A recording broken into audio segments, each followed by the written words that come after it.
안녕하십니까. 도선풍수 제34대 전수자 박민찬입니다. 풍수 직원 시간입니다. 오늘 강의 주제는 이혼입니다. 오늘은 이혼에 대해서 한번 말씀을 드려보겠습니다.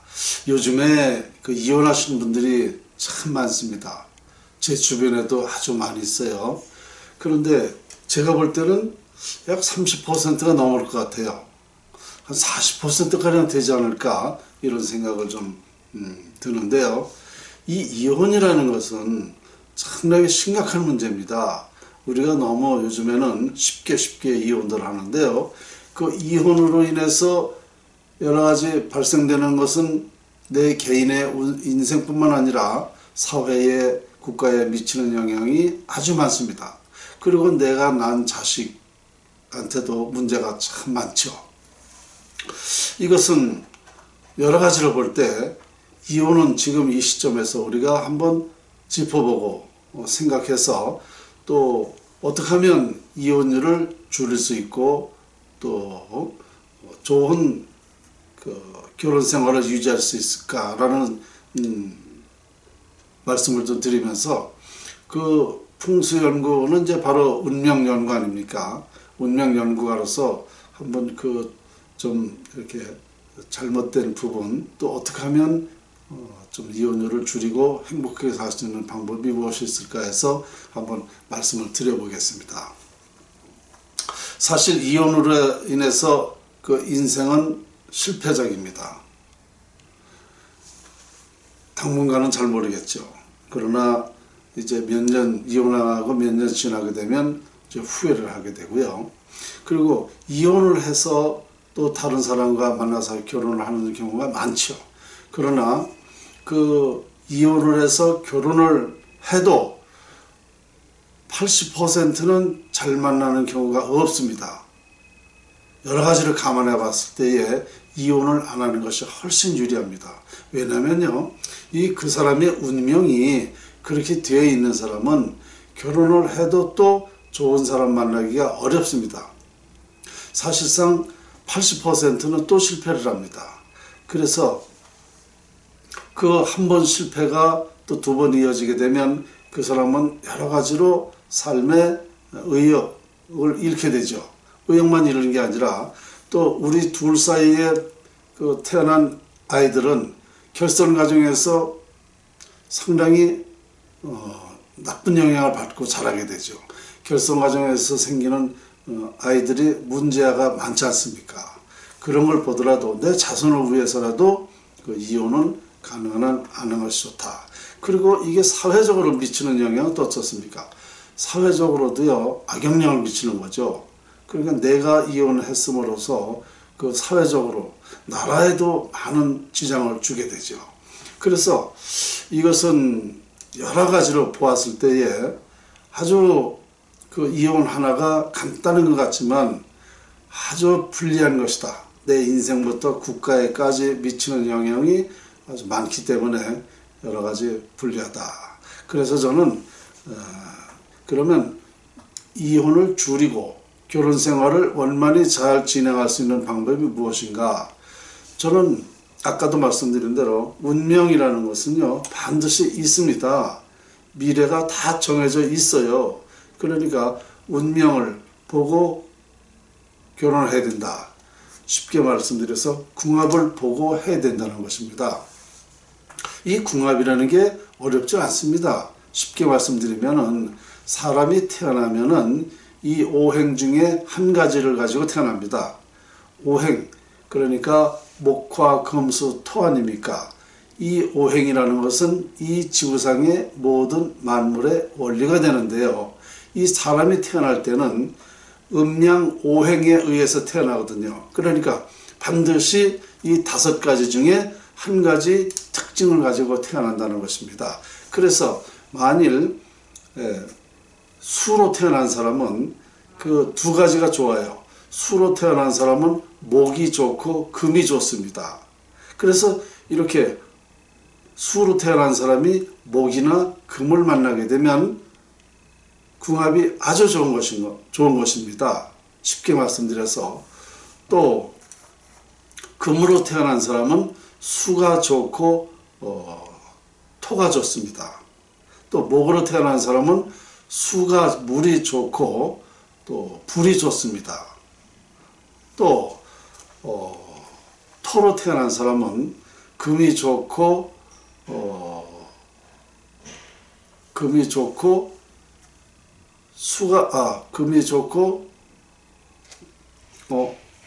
네. 하여튼 이렇게 두 가지는 좋아요. 그러니까 이 50% 확률은 있어요. 그러나 이 궁합으로 맞춰서 하게 되면 그 사람은 결혼 생활이 원만합니다. 물론 지금 이것은 오행으로만 봤을 때 얘기인데요. 예를 들어서 그렇다는 얘기죠. 그래서 궁합과 운명을 봐야 돼요. 그 사람하고 잘 살 수 있는지. 그러니까 첫째 미치는 것은 궁합에 미치는 영향은 80%가 됩니다. 그래서 첫째 궁합을 맞춰야 되고 그 다음에 운명을 20%도 맞춰봐야 돼요. 가령 좋을 때는 궁합이 나빠도 잘 넘어갈 수 있듯이 나쁠 때는 궁합이 좋아도 또 잘 넘어가기도 어렵습니다. 이렇게 두 사람이 상충되는 시기가 있으면 그때는 상당히 어렵습니다. 두 사람이 충살을 맞게 된다, 부딪히게 된다는 그 시기가 있습니다. 같은 시기에 충살이 있으면 이혼하게 된다는 거죠.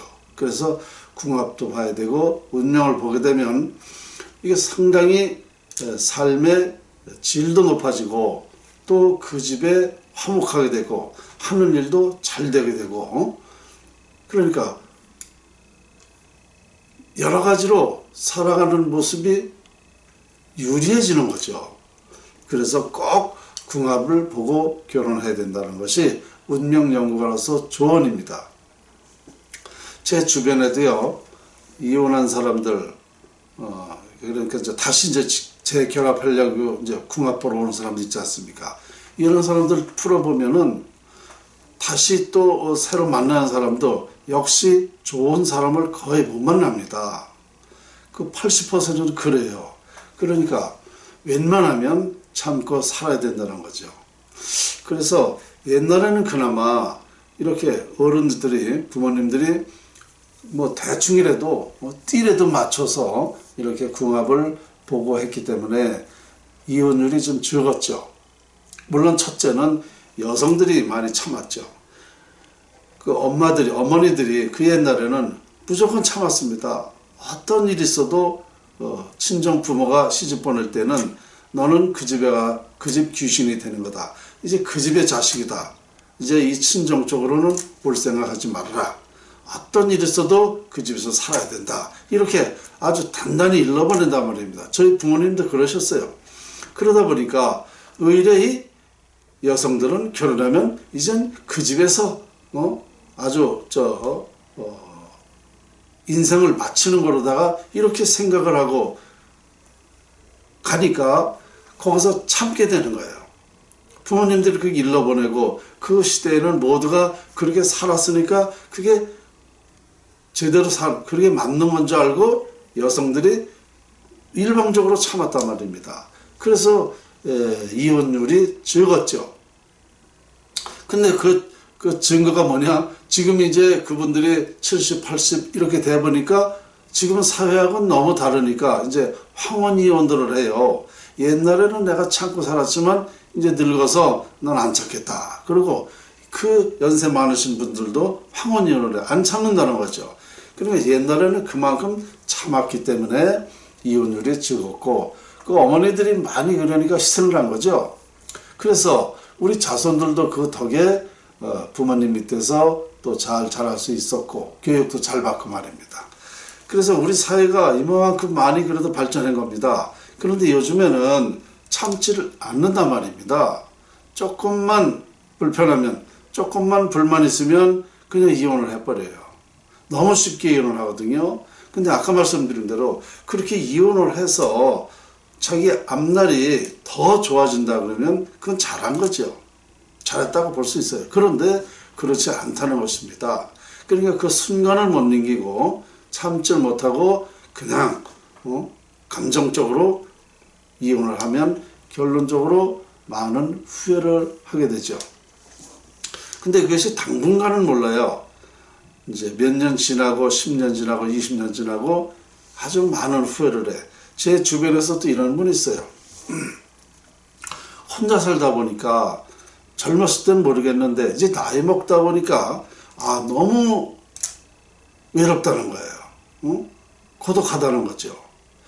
정말 남의 부부들이 같이 다니는 거 보면 그렇게 부러울 수 없고, 시장 다니는 거 보면 너무너무 부럽고, 또 하다못해 싸움하는 것도 부럽다는 겁니다. 그 싸움하는 사람들은 정말 그냥 화가 나서 감정적으로 싸우는 부부인데도 그 모습이 그렇게 부럽다는 겁니다. 그 혼자 사는 사람들이 그렇게 정말 후회를 하면서 그런 것까지도 부럽다고 할 정도입니다. 그러니까 혼자 산다는 게 그렇게 쉬운 일은 아니에요. 사람 인자가 기대고 있습니다. 왜 기대고 있어요? 의지하고 살으라고 그렇게 있는 거 아닙니까? 둘이 의지하고 살아라. 자, 그래서 이 결혼은 반드시 궁합을 보고 결혼하면 실패율을 80%는 줄인다는 제 생각입니다. 거의 그렇게 지금 나타나고 있거든요. 그래서 이것은 이제 두 번째는 이제 고비를 잘 넘기라고 이제 말씀드리고 싶고, 세 번째는 지혜롭게 좀 살아야 돼요. 요즘 분들은 참 지혜로워요. 옛날에는 그냥 지혜로나 뭐나 정말 사니까 사는 거였죠. 근데 요즘에는 우리 지식도 많고 또 지혜로운 그런 생각을 많이 하고 그렇기 때문에 지혜를 좀 가지고 하면, 예를 들어서 어느 시기에는 운명적으로 내 사주에 이렇게 되어 있기 때문에 그 시기를 잘 넘기라고 했다.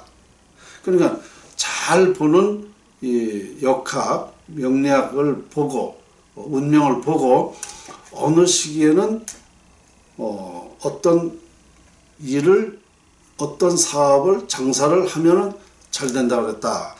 그러면 그 사업을 하면 그 시기에는 성공하거든요. 그와 같이 반대로 나쁜 시기란 말입니다. 나쁜 시기라 그러면 그것을 정확히 생각을 했다가 그 어려운 시기가 닥칩니다. 그럼 그때 그때 어떤 선생님이 이렇게 얘기를 했다. 그럼 그때는 잘 넘겨야 되겠다. 그리고 심하게 부딪히면은요, 좀 떨어져 있는 것도 괜찮아요. 그 당분간 오히려 그것이 좋은 서로 간에 좋은 또 애정이 또 더 생길 수가 있거든요. 당분간은 떨어졌을 때 그것도 지혜로운 방법이고, 좌우간 운이 나쁠 때에 충돌이 되는 시기에는 몇 년 동안 그럴 수 있거든요. 1년 그럴 수도 있고 2년 그럴 수도 있고 길면은 또 5년도 그럴 수 있어요. 그 몇 년을 그 시기를 잘 지혜롭게 참고 넘기면은 그 사람은 이제 그 뒤부터는 또 아주 화목하게 살 수 있습니다. 근데 그 순간을 재밌게 살다가 그런 운명적인 나쁜 그것이 도래돼서 일어나는 일인데 그걸 모르고 있다가 계속 앞으로 내 운명이 이렇게는 안 살아, 이런 식으로 생각했다가는 큰 오산이라는 거죠. 그래서 이럴 때는 좀 참고 그러면 그 시기를 넘기면 아주 잘 산다. 제가 지금까지 이런 걸 쭉 봤을 때에 참 말을 해주고 싶더라고요. 이혼하려고 하는 사람들도 많죠. 그러면 이런 경우는 요 시기만 넘기면 아주 잘 삽니다. 그리고 요 넘기지 못하고 이혼하면 큰 후회를 합니다. 그리고 여러 가지 둘이 살았을 때 그 모든 자식 문제라든가 이런 복잡한 일이 생기고 또 다른 사람 만나야 좋을 것 같지만 그렇게 되질 않는다. 그러니까 요 시기만 잘 넘기세요. 그걸 아주 강조를 해서 또 설명을 해줍니다. 그러면 반성을 해요. 그런 사람들은 틀림없이 제 얘기를 듣고 이혼을 안 하죠. 그러면 이제 행복이 또 찾아오는 겁니다. 그래서 이런 사실을 보았을 때에 미래를 잘 모르잖아요. 어떻게 내 미래가 정해지는지 모르잖아요. 그러니까 이 명리학 잘 보는 사람들한테 가서 보세요. 그리고 잘못 보면 또 역효과가 나니까 잘 보는 사람이 누군지 잘 모르겠다 그러면은 세 군데 가서 보세요. 세 군데 가서 말 안 하고 보다가 두 군데가 일치되는 데가 있습니다. 세 군데가 다 틀리면은 그거는 옳다고 볼 수가 없습니다. 그러니까 두 군데가 일치되는 데가 있어요. 그러면 그 말을 들으면 돼요. 그러면 거의 정확합니다. 그러니까 이 역학자들은요, 이 역학 선생님들은 정말 훌륭하신 선생님들입니다. 어느 선생님보다도요, 명리를 하는 선생님은 대단히 훌륭하신 분들이에요. 왜냐? 그 미래를 예측해서 정확히 얘기해 준단 말입니다. 성공과 실패를, 행복과 불행을. 그러면 그거보다 더 정확한 선생님이 어디 있습니까? 여러분들 학교에서 그렇게 가르쳐 주는 거 봤나요? 절대 학교에서는 많은 거 가르쳐 주는 거예요. 그래도 스승 아닙니까? 그런데 역학 선생님들은 정말 결정적인 중대한 그 미래 운명을, 나의 운명을 예측해서 알려준다는 것은 내 인생의 성공과 실패를 정확히 알므로써 내가 그렇게 실패하지 않고 살 수 있다는 말입니다. 가령 내가 운이 올부터 좋은 때입니다. 좋은 때면은 어떤 그 사람이 사업이나 장사를 해요. 그러면 그 10년이면 10년이라는 기간 동안 운이 좋을 때 사업이나 장사하면 그 사업에 따라서 100억도 벌 수 있는 겁니다. 그런데 운이 나쁠 때 모르고 어떤 사업을 한단 말입니다. 틀림없이 실패합니다. 실패하면 지금 어려운 이 시기에 1억 투자하면 1억 손해. 근데 1억 투자했다가 3억, 5억도 실패할 수가 있지 않습니까? 그러니까 지금 이 시기에 가령 10억을 투자했다. 그러면 그 인생이 어떻게 되는 겁니까? 그러니까 이것을 알고 한다 그러면 실패보다는 성공률을 높일 수 있다. 그래서 아주 이걸 알아야 돼요. 이혼뿐만 아니라 인생 전반에 대해서 미래를 예측하고 있다면 그거보다 더 중요한 일은 없어요. 그래서 저는 명리학 선생님들이 상당히 중요한 역할을 한다. 우리 국민에게, 사회에, 나라에 좋은 역할이다. 왜냐? 실패하지 않고 성공한다는 것은 나 개인의 인생도 좋지만 우리 사회적으로도 좋은 영향을 미치고 나라에도 좋은 영향을 미치기 때문에 이 역학 선생님들은요, 대단히 훌륭하신 분들입니다. 저는요, 제 애들도 그렇게 했어요. 제 애들도. 가령 제 딸내미가 16살 때부터 20살 때, 그때에 이제 대학 갈 때 아닙니까? 그때에 아주 얘가 잘못되게 되어 있더라고요. 그래서 초창기에 이름도 제가 잘못 졌거든요. 제가 진 게 아니라 그때는 뭐 제가 이 풍수 이런 공부를 안 했기 때문에 몰랐죠. 애가 그때 태어났을 때는. 그런데 그러니까 엉터리한테 지은 거예요. 근데 이 나쁜 이름인 줄 모르고 쓰다가 이제 이 운명이라는 걸 이제 풍수 공부하면서 우리 애들을 다 확인해 보니까 우리 딸내미가 그렇게 나쁘게 되더라고요. 그러면 그때 얘를 잡아주지 않으면 어떻게 되느냐? 나호자가 되거든요. 아주 인생 완전히 미래가 실패되는 거예요. 그래서 제가 가만히 보니까 바꿔줄 게 없지 않습니까? 그래서 이름은 10%라고 그랬는데요. 이름이라도 바꿔주면 간신히 넘기겠더라고요. 그리고 부모가 그 기간에 노력을 해주죠. 걔가 잘못되지 않도록. 그래서 이름을 바꿔줬어요. 여자 이름이었었는데 남자 이름 풀어보니까 그렇게 좋다고 그래요. 그래서 남자 이름을 바꿔줬더니 얘가 안 쓴다는 거예요. 그러니까 13살에 바꿔줬는데요. 그걸 안 쓴다는 거예요. 13년 동안 내가 이렇게 좋은 이름을 여자스러운 이름을 했는데 왜 남자 이름을 부르게 하느냐고 싫다는 거야. 설득을 했죠. 네가 이 이름을 바꾸면 앞으로 네가 아주 뭐 여러 가지로 뭐 공부도 잘하고 미래에 좋은 훌륭한 사람 된다. 만약에 이름만 바꾸면 내 엄마 아빠도 못 볼 수가 있다. 그 불행해야 된다. 너 맨날 학교에 와서 매만 맞고 그럴 텐데 너 그거 그렇게 하는 게 좋으냐? 이제 별 얘기를 다 해서 이름을 바꿔줬어요. 이름을 바꿔놓고 그 학교에다가 제가 큰 화분을 보냈습니다.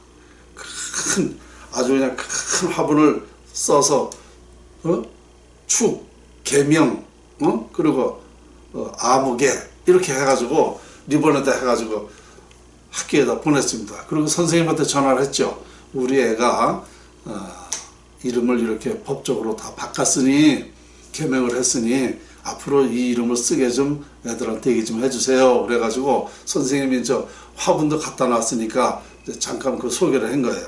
그때부터 이제 이름의 영향이 10%가 좋아져서 그러는지 하여튼 정말 어렵게 5년을 넘겼습니다. 그때의 그 이름을 안 바꿔줬더라면 분명히 우리 딸내미는 그때 잘못됐어요. 그거 확실해요. 그런데 우리 딸도 지금도 그 얘기를 합니다. 아빠가 이런 걸 모르고 했더라면 내가 그때 잘못됐을 것이다. 그 어느 날은요, A4용지 석장에다가 편지를 써가지고 저에 대한, 아빠에 대한 고마움으로 다 구구절절 썼었다고요. 제가 학교에 가서 어떤 행동도 했었고, 그걸 뭐라 그러죠? 정신 약간의 저거 하는 거. 그런 질병도 생기려고 그랬는데, 아빠가 학교에다가 그렇게 열심히 우리 친구들한테도 빵을 사주면서 우리 저 딸을 같이 보통 때와 편하게 같이 좀 지내달라 이래가면서 빵을 사주고 자꾸 애들을 만나서 설득하고 뭐 이러다 보니까 애들이 저렇게 옹을 해준 거죠. 그러다 보니까 얘가 그 고비를 잘 넘겼어요. 우울증이 와가지고 말이죠. 그러니까 여러 가지로 그렇게 도움을 주고 막 이러니까 아주 심했었어요, 우리 애가. 그런데 그래도 그렇게 해서 5년을 잘 넘기니까 이젠 지금 애 둘을 낳고 잘 살아요. 지금 큰 애가 5학년이고 제 외손자가 5학년입니다. 작은 애가 3학년이고 그래요. 그 남자애들만 둘 낳았는데 지금 잘 살아요. 그리고 또 하나 낳았을 때에 그렇게 부부싸움을 해, 애들이. 그래서 이제 운명을 판단해 보니까 하나를 더 낳으면 얘네가 행복해지겠더라고요. 그래서 제가 얘기를 했죠. 딸한테. 네가 하나 낳는 것보다 둘을 낳게 되면 걔가 복덩어리가 태어난다. 그러면 그 부부 사이도 좋아지고 너희네 집에 행복, 그러니까 하는 일이 잘 된다. 그러니까 한번 좀 그렇게 해봐라 그랬더니 아빠 그래요? 그래. 저희 애들은요, 제가 이제 어릴 적부터 이렇게 리드를 해와서 뭐 어느 때는 어떻게 될 테니까 어떻게 해라, 그때 조심해라, 이걸 다 얘기하면 들어요. 다 맞으니까. 그래서 정말 제 얘기를 듣고 애를 하나 낳았어요. 근데 그러면 이제 3학년인데 아주 걔를 낳고 나서 정말 부부가 좋아지고 하는 일도 원만히 잘 살고 있습니다. 그러니까 이 지혜로운 거, 이것은 부모님들이 해줘야 돼요. 부모님들이. 기업에는 대표가 해야 되고, 이 운명 리더를, 국가에는 대통령이 해야 되고, 이와 같이 그런 운명 리더를 잘 해줌으로써 하는 일이 상생이 서로 돼서 잘 된다. 그러면 실패하는 인생은 되지 않는다.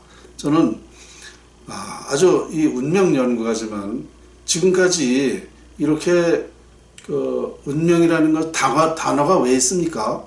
반드시 운명이라는 것이 정해져 있기 때문에 단어가 생기는 겁니다. 그러니까 운명이 정해지는 과정을 제가 알고 나니까 여러분들한테도 이런 말씀을 드리게 되는 것입니다. 그리고요, 저는 또 국가에서 이렇게 좀 했으면 좋겠습니다. 결혼수당을 좀 지급하라는 거죠. 요즘에 결혼도 안 하려고 그러잖아요. 결혼수당을 지급하라고 10년, 20년, 30년, 10년 차, 20년 차, 30년 차 되면은 또 결혼수당을 또 지불해요. 이혼하지 않도록. 그러면 이혼율을 줄일 수 있다는 거죠. 아까 말씀드린 대로 이혼 하나는 우리나라에 미치는 영향이 아주 많기 때문에 그런 그렇게 함으로써 나라에는 오히려 예를 들어서 결혼수당을 한 사람한테 100만 원을 지급했다 그러면은요, 나라에는 1000만 원이라는 보이지 않는 자산이 생깁니다. 그래서 나라에서 이런 것도 꼭 필요하다. 주기별로 결혼수당을 주는 것도 나라에서 좋은 방법이다. 어쨌든 이런 논리를 전 국민들한테 많이 좀 확산을 해가지고 모두가 이혼 안 하고 정말 행복한 결혼 생활을 할 수 있는 그런 그렇게 좀 했으면 좋겠습니다. 지금 아까 말씀드린 대로 이혼이 30-40% 된다 그러면은요, 상당히 심각한 겁니다. 그래서 이런 논리를 해서 10%만 줄인다 하더라도 그것도 엄청난 우리 국익도 되고 우리 인생도 그만큼 성공하는 것이죠. 제가 볼 때는 이혼율을 반 이상 줄일 수 있습니다. 현재 이혼율을 이런 논리로 확산시키고 알게 된다면 자기를 위해서 인생을 사는 거 아닙니까? 그럼 이해가 되고 신뢰가 된다 그러면 우리 국민이 바보 아닌 이상은 합니다. 그러니까 그런 방법으로 했으면 좋겠다는 뜻을 가지고 제가 요즘에 너무 이혼이 많아서 심각한 정도로 되었기 때문에 운명연구가로서 한번 이혼에 대해서 좀 말씀을 드렸습니다. 감사합니다.